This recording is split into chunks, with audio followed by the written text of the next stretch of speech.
Hey everyone, I'm going to be doing a long-term review of my Garmin Tactix 7 here. I've had this for over a year and it's one of the best watches that I've ever owned from Garmin, and I have owned a lot of them. My first watch, if I remember correctly, was the Garmin Forerunner 305 way back in the day. So I'm going to go through, I will put chapters up here, so if you'd like to skip around, please do so. Thanks for joining me today, and let's get to it. The biggest difference between the Garmin Tactix and the Garmin Fenix line is the bezel.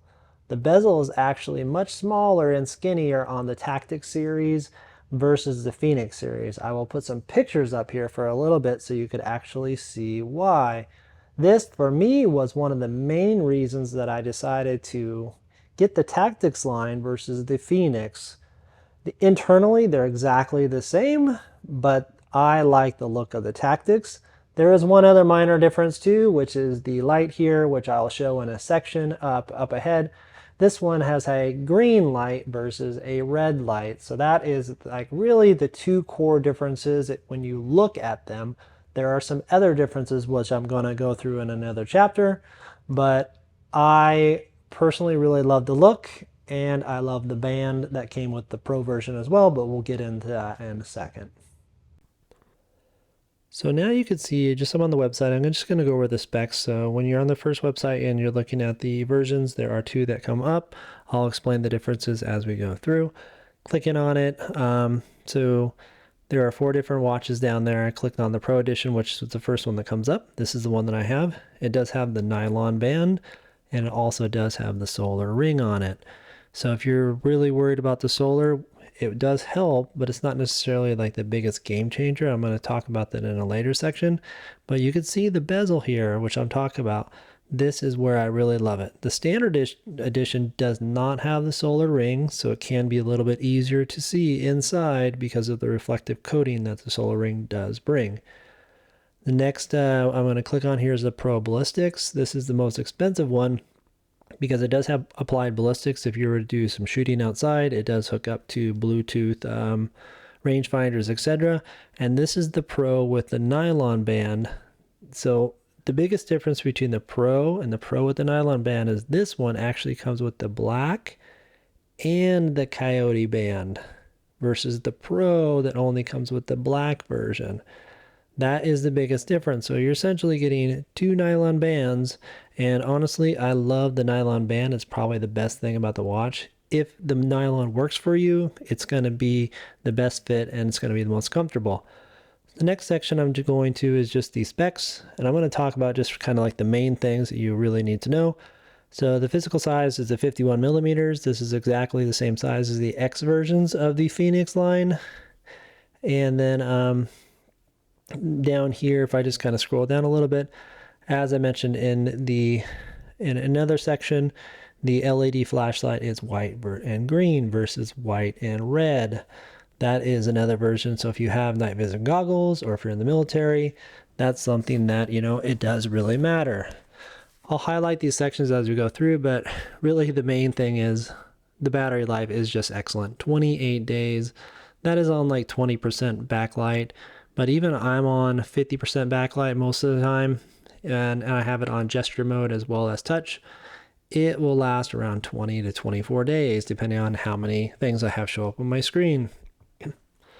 I'm just kind of scrolling down here through these sections. I'm not necessarily going to go through all of them because they are very, very similar to the Fenix line.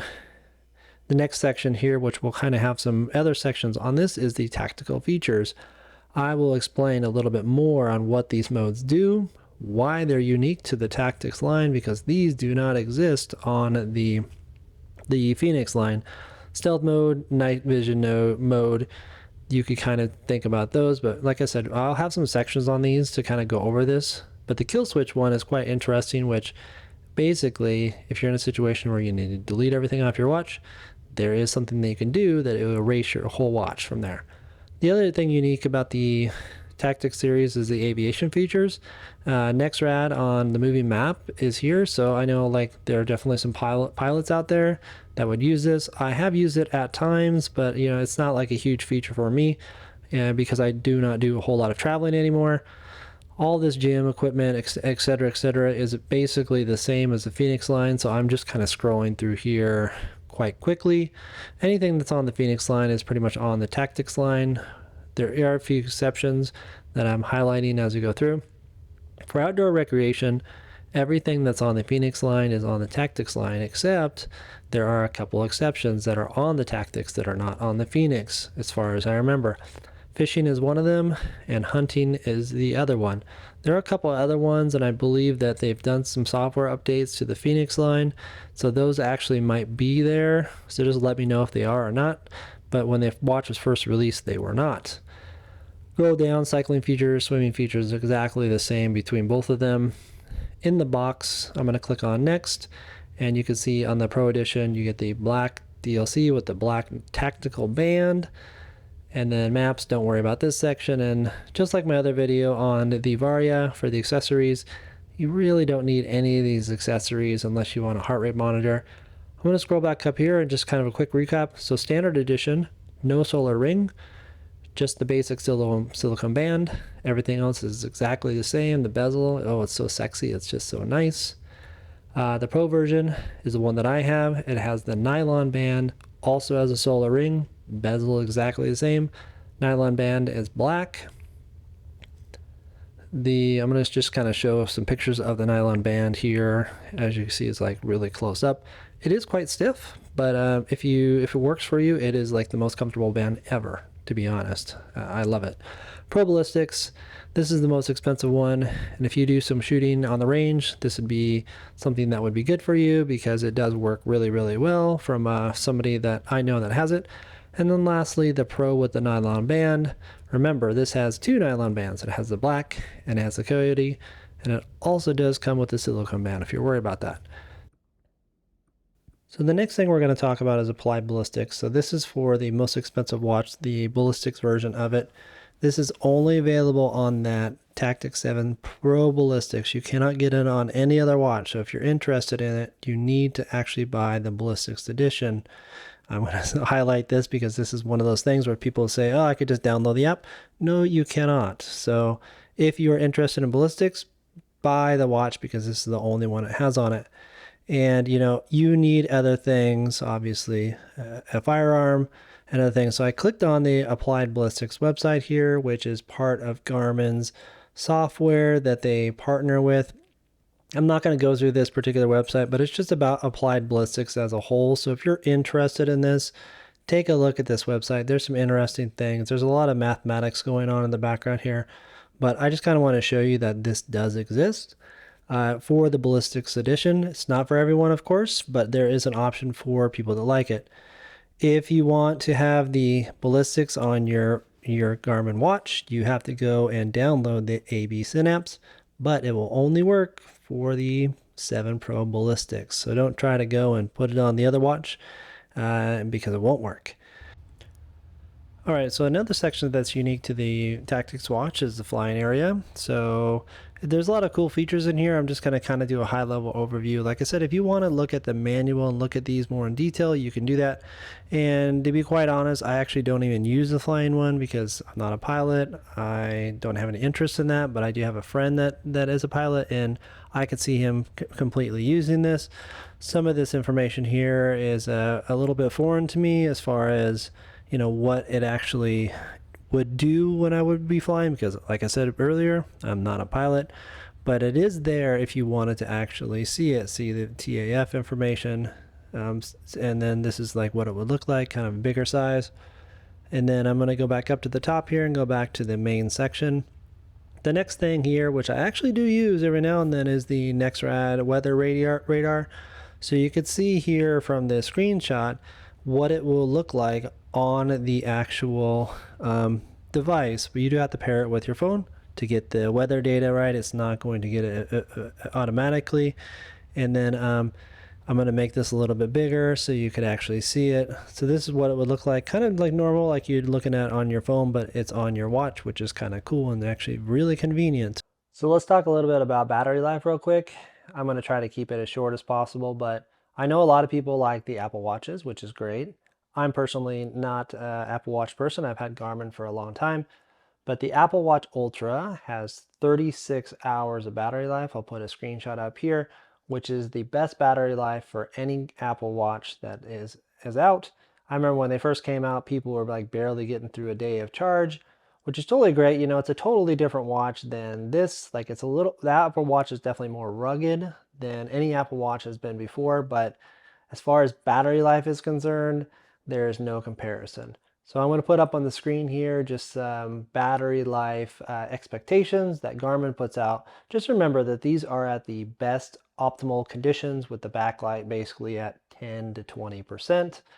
And I'm not going to read them all because you could go down the list as far as, you know, versus me reading them off. But when it comes down to it, in regular smartwatch mode, without like any kind of solar at all, you're going to get about 28 days at the best and 37 with the solar. So the solar is not necessarily going to continue to increase your battery life. It's just going to decrease the amount of burn that you're going to get. So maybe in one day, if it would go down by 10%, maybe it would go down by 6% instead of that, because it's just mitigating the battery drain.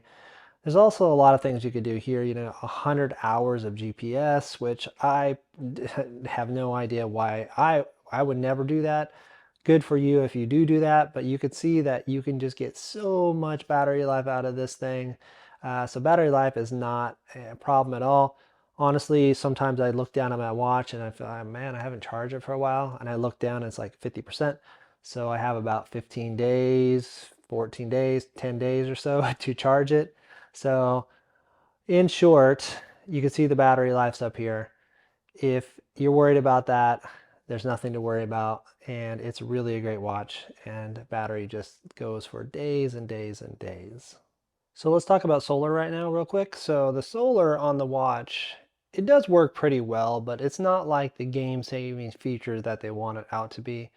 It is measured in lux, which honestly, it is a little bit confusing of how much you have to be outside in order to just mitigate your battery. It doesn't necessarily like have enough power on the little ring to charge your battery over time. It just basically mitigates the charge that you're losing if you are outside. It's much easier to just plug your watch in and charge it for 15 or 20 minutes. That would be better than being outside for a couple weeks, to be very honest and truthful about it. I kind of also wish to, which I'll put a screenshot up here, like for my Garmin 1040 Solar, is they showed you how much battery you were actually getting back. So I went on an hour ride a couple weeks ago, and you could see on the screenshot here that it shows that I got 9 minutes of battery gained back. Did it necessarily outweigh the overall charge? Probably not. I could probably charge that one as well. But at least it's just a little bit easier, so you don't have to do the math in your head of, oh my gosh, how much battery, what do I need to do outside? So the solar, you know, in short, is more of a gimmick, but it is useful to have just if you, especially if you're outside. In my garage, I'm just going to show you like the what it looks like inside versus outdoor. So it's not really easy to see, but if I turn my wrist here and I do the 50% backlight, it's actually really easy to see. I'm just going to do that one more time for you so you could actually see. And then the backlight's going to go off, so it's not that easy to see inside. This is why a lot of people like the AMOLED one. But as I walk outside, I'm going to try to make it so that there's not any reflection on here. You can see as I'm getting it into the sun, it is like super easy to see. That doesn't have any backlight on it, but it's great. Like outside works perfectly. You can see the solar ring there, and that's the biggest difference. Like the AMOLED you can see outside as well, from what I've heard from some of my friends, but indoor versus outdoor is completely different, but I just want to show you that. So the next section I'm going to talk about is just the touchscreen. So the touchscreen is very responsive. It does work really well. I, realistically don't use it as much as probably some people, because before this watch and before the other one, I didn't have touchscreen watches. Of course, my phone is touchscreen, but that's a little different thing. The touchscreen, though, is very responsive, and I use it mostly to wake my watch up so that I could see what's on the screen. But as you can see here, I'm kind of just scrolling through with my calories And here is my activity, what I did today. Actually mowed the lawn. So that was my active calories, which is kind of funny. But it does work great. This is where the solar is. So I had 15,000 lux, whatever the heck that means. And I wish it would just actually show the time, but I understand why it doesn't. But if you do not want the touchscreen to be active, which I haven't done this, but you can do this, you could just hold the top left button here. And then there is a little widget that says touchscreen on or off. So if you click that, now the touchscreen is off. So touchscreen is actually not working. And if you want to enable it again, you have to push this top right button here. So now the touchscreen is enabled. So like I said, it's kind of nice to have like on or off. For the most part, I really just use it to turn the backlight on and off. But besides that, I just kind of navigate, and I don't really look at my widgets that much anyways. But it's good to have, but touchscreen works great outside, works in the rain. It's nice to have, so it's just a good feature. Okay, this next section is I'm in the complete pitch black dark. I do have the basement here, but I am going to talk about the flashlight. So I'm just clicking the screen here, so then it keeps it on because my black backlight is not completely on. But if you go to the top left hand side of your watch there, the buttons, you double click that, the light will actually come on. So the light is very bright. I'm going to show just a couple sections here. So that's with the light off. That is with the light on.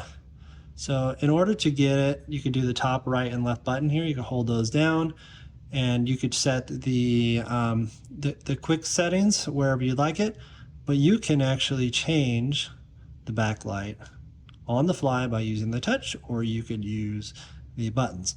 So this is the green here, as you saw. I'm going to link another video that I did this for a night mode thing, but the battery life with the flashlight on does go down, but it's not anything significant.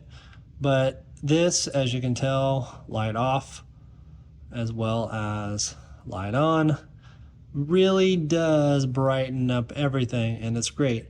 I love it because at night I will use this all the time. You have to get up, you have to use the restroom, or you have to fumble around and get something in your car. It's awesome because you don't have to take your phone out of your pocket. You could just double click this button here, it'll go off, double click the button, it will go on. It's one of the most useful features I think I have ever used on a watch, and the most used feature I use on this watch as well. So totally worth it. So now I'm going to put up like 5 or 6 sections of different things you can do with your watch. Some of them are like strobe, some of them are body battery, morning report. There's going to be a series of these videos upcoming. I just kind of wanted to introduce it. You could definitely skip forward if you like and look at different things, because I do have the chapters in the description, but I wanted to set this up because those videos are upcoming. Garmin released something that comes on your watch called the morning report. It goes through basically your day prior and the stats and kind of how you did. So if you're having your coffee or whatever, you can look at this. I'm going to be using the buttons mostly because the screen is obviously very reflective inside. The first one I have here is my sleep, so 9 hours and 30 minutes on my sleep. If you click into it, you can just see some of different stats, your RAM, etc., and then your duration, how long you slept, if it was deep sleep, etc., and then your sleep score. I'm going to go back here. Next one on the list is HRV status. I don't look at this that much, but I know some people really like it. I'm going to do an extra video on this in detail, kind of what it means.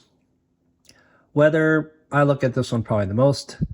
So currently right now it's 73 outside. It feels like it's 73. 91 is going to be the high here.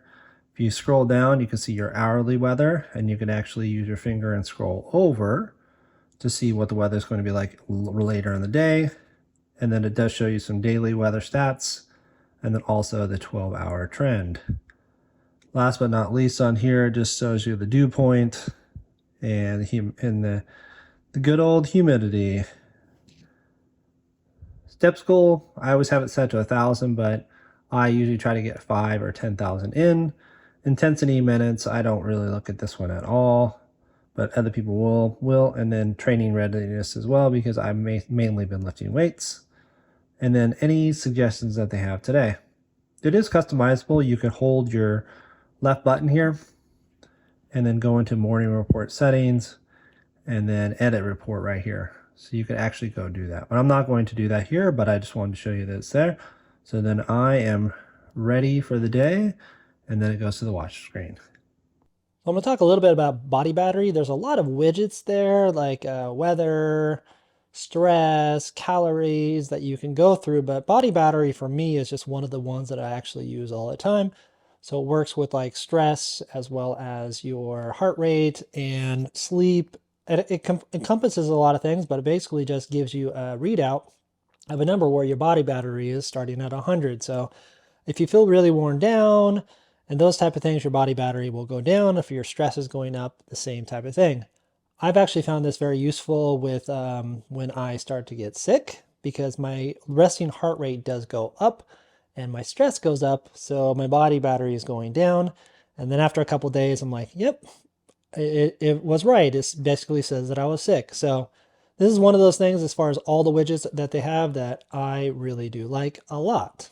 So now we're going to talk about something that runners will use a lot, and I used to run quite a bit, so I believe that this is very helpful. So when you're outside running at night or in the dusk or whatever, you want a car to see you. We already talked about the light here and the settings and what it has on there, but there is a setting in here which you can set in the running mode, but I just kind of want to show you where it was at. So if you hold the left button here, and then you'll see something called strobe. So I'm going to just click the strobe on, and then I'm going to click it again, and then I'm going to show you right here. So when you're running out there, you could do a metronome as well. It will strobe as you're walking. How cool is that, right? So this is a really cool safety feature of the Garmin. And if I just kind of scroll down here, it's going to say custom. So you could set this to whatever you'd like. The next one I'm going to go to here says Blitz. Pretty awesome, right? And then Beacon. So you could set these however you want. You could just set them as you're walking if you really don't want to record your activity or whatever. And then Pulse. See how different they are? And then Blink, right?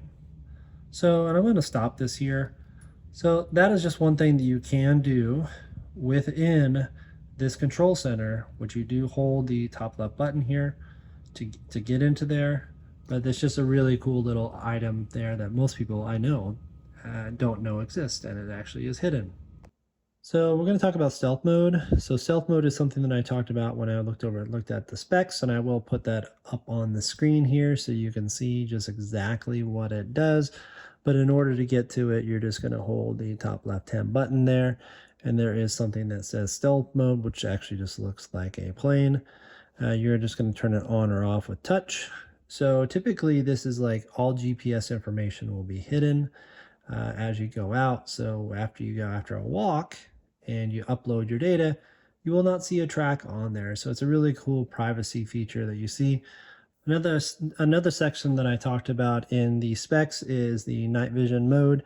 This is unique to this particular watch, but if you want to get to it, you're just going to left click the top left there, and then I actually already have it active in here. So when I click it, it's going to turn the backlight off, and it's also going to turn the heart rate monitor off so you can't actually see it. So you could see there in the particular watch, as long as my camera will focus, the night vision mode is enabled. So it really will not have any light at all, because if you have night vision goggles, this is not something that you want. I have never worn night vision goggles, but I can imagine that you do not want any light that could potentially blind you. The one other unique thing to the Tactix watch is the kill switch. So it is in the control center, like you've been seeing the videos I've been doing. If you click there, it says press and hold trigger to do the kill switch. I am not going to actually do that, because you press and hold these two here, it will erase the entire watch and you will have to set it back up. If you're in a situation where you needed to do this because you're in the military or whatever, this is kind of like a cool little thing, but I'm not going to enable that, and I'm actually going to take the widget off of there just in case, but just want to show you like where it was at, just in case you needed to use it. Music on the Garmin watch does work really, really well. I have Amazon Music. I know other people use Spotify or upload their MP3s to this. It just basically downloads like a cache playlist to your particular watch. But you're going to go into the system settings and go into the music area. You could look at the music providers here, which I talked about, Amazon Music or my own music. If I want to control the phone, or if you want to add a provider, you can do that. So you have to download like the Spotify app or even Deezer, I believe, but I'm not sure exactly what that is because I've never used that. But that's just one section that you can use, and you could pair your headphones with this as well. So this enable you, if you don't want to take your phone for your music, you could just use this here. Of course, if there's an emergency or whatever, you're not going to be able to call anybody because it doesn't have LTE like some watches do, like the Apple Watch. That's really the one downside to this, but there's not a whole lot else of downside. The music for me does work really, really well, and I use it all the time when I go out and just walk, and for some reason it's going to be a short walk and I don't want to bring my phone, or I have my phone in my back pocket and kind of going from there. So prior to the end here, I want to talk about the new watches that are out. We got the Epix AMOLED, the 51 millimeters, which is the same size as this, the new Fenix Pro, which is a great watch as well. They are really awesome watches, but I really feel like it's a 1.5 or just a half step up from what I have. Do I want a little bit better display with the AMOLED to be able to see easier? Yeah, of course, like because sometimes in the dark this is a little bit harder to see, but I don't think at this point it warrants an upgrade. If you have a Fenix 6, honestly, I don't even think it warrants an upgrade from that because you're not going to get like a whole lot of new metrics out of it. If you're going to be upgrading, I would think to wait for the Fenix 8 or the new Epix that is going to come out because it will have some new stuff on it. And the battery life will probably be 3 or 4 days more. So anybody looking to get one of the newer watches, and they don't have a watch currently, I think it's a good place to start, especially because you can find a 20% off coupon on them. If anybody has like a Fenix 6 or even a Fenix 7 or a Tactix, I personally would not upgrade from that to the Epix Pro or the Fenix Pro because there's really not very many areas that are improved. All right, let's wrap this up because I know it's been a long one. So if you liked what I've been doing, please like and subscribe. I appreciate that. And leave some comments down there as well because I'm trying to be as detailed as possible. Trust me, this video could have probably been about 40 minutes or so because there's just so much about this watch that I like. And there's so much about Garmin that I know because I've been with Garmin for a long time. There's a lot of menus and everything in here, like hotkeys and everything that I could have went through that I might make some other videos for as well. So my verdict on the Tactix is just a great watch. I personally put the brightness up to 50%, so then it's just easier to see inside because let's be honest, the MIPS display is not that great inside. Outside, it's like completely awesome. Battery life is true, about 24 days, 20 days, probably if you get a lot of uh, notifications and those type of things. I think it's completely worth it in today's age because it's really not that old of a watch, just like over like a year and like 2 months or so. So if you don't have one and you don't want to pay the premium for the newer watches, it's a great alternative. The Fenix line is a great alternative as well. It's just really, do you want the bezel or not? For me, I like this look. The watch face actually does look bigger, even though it's not. And I love the round bezel versus the Fenix bezel. And I used to have the Fenix 6 as well, the 6X. Uh, the size is a little bit big at first, but you'll get used to it. I just don't take it off ever unless I need to charge it. I wear it all the time for sleep and those type of things. And then lastly, I didn't really talk about it that much, but the nylon watch band is just great. I would upgrade and keep the nylon band if I do that in the future. But I appreciate you joining me today. You all have a great day and take care.